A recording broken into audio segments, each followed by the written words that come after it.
You're on testosterone. You should have a sex drive through the roof. It's all good because today I'm going to sort this all out.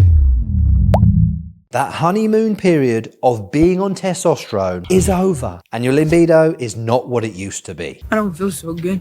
So you've turned your attentions to HCG. How do we mix it correctly? Let's address that right now and keep the wife happy. Start off with washing your hands with soap for 20 seconds. Then we line up all our materials. You'll need an alcohol wipe, your back water, the HCG vial, a tissue, your reconstitution 1ml syringe with a 21 gauge and a 25 gauge, plus an insulin syringe. Time to use those muscles. Get a tissue, put it on top of the back water, snap it off, and now you've got access to the water. Remove the cap from the HCG top. Use an alcohol wipe to sterilize the top of the vial. Add the green 25 gauge needle to your syringe. Needle goes into the backwater. We draw it out slowly. Typically, HCG comes in 5,000 IU vials, which means 1 ml of backwater is going to give you 5,000 international units. What's that in English, Dr. James? 250 IUs per 5 units, or 500 IUs per 10 units. This is a step a lot of people forget. Put 1 ml of air into the HCG vial. This depressurizes the vial, and when you draw out the HCG, it doesn't spray everywhere. Swap the 21 gauge green for the 25 gauge orange. With your water-filled syringe, pierce the stopper. Slowly push the backwater down the side of the vial. It must be down the side, as you can see, at an angle. This medicine is very precious. If you inject directly onto the powder, you could destroy it. We are nearly there. Remove the needle, roll the HCG in your fingertips. Do not shake it, you'll destroy it,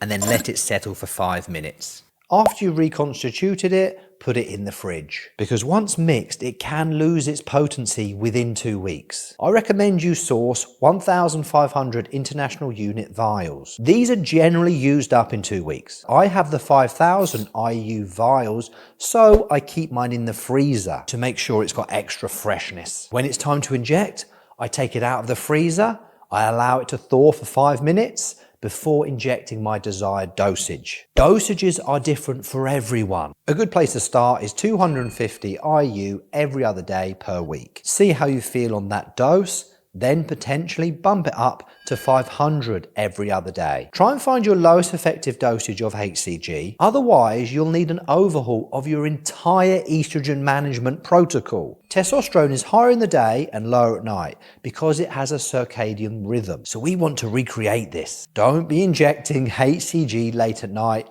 it's not ideal, do it in the morning. People take HCG but they're not actually sure of what it does. So let me fill you in. It's going to upregulate 5-alpha reductase activity, which is a very, very, very important enzyme, as it converts your injectable test to the most powerful androgen. Libido, sexual function, erection quality, strength, motivation, muscle fullness are all androgenic effects. If you just do TRT or cycle test, your balls will fall asleep. We need to use HCG to wake those balls up again. We must have that estrogen in the right range before we raise the androgens. From HCG's high affinity and binding capacity to the androgen receptor, I notice a big difference in libido and sensitivity when I'm getting busy. It's one hell of a drug.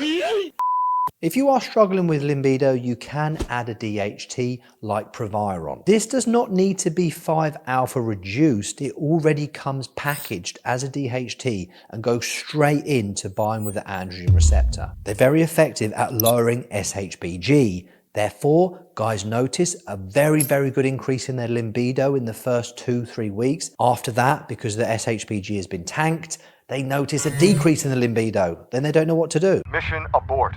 Personally, I do not use Proviron for that reason. When I'm in my cruise TRT phase, I use DHEA, HCG, pregnenolone, DIM, calcium D-glucarate, selenium. But on cycle, I use Masteron as my DHT over Proviron because it's a stronger compound, far more bioavailable, than Proviron and pharmacokinetically superior. And overall, it's going to outpace and outlast Proviron with its effects. Bam, bop, bada bop, boom, pow.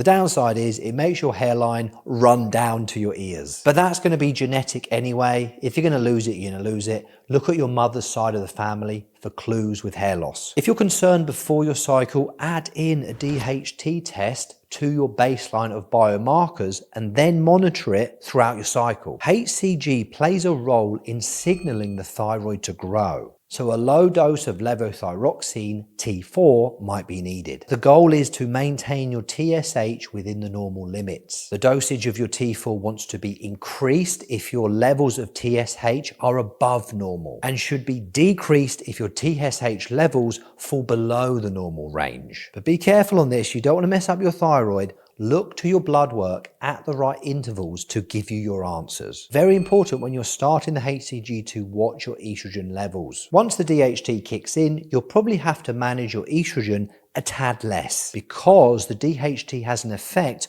on preventing the estrogen receptor activation post E2 binding. People look to testosterone for the answer, but it's best to optimize the entire hormonal cascade. That includes androstenedione, pregnenolone, DHEA and progesterone, plus more. These other hormones are going to play a big role in other functions of your body. And the testosterone will cause suppression of these signaling mechanisms, leading to loss of libido. So injecting testosterone and doing other gear is only a small piece of the puzzle. If you want well-being and an excellent sex drive, we have to consider all the other hormones that are interplaying with everything else.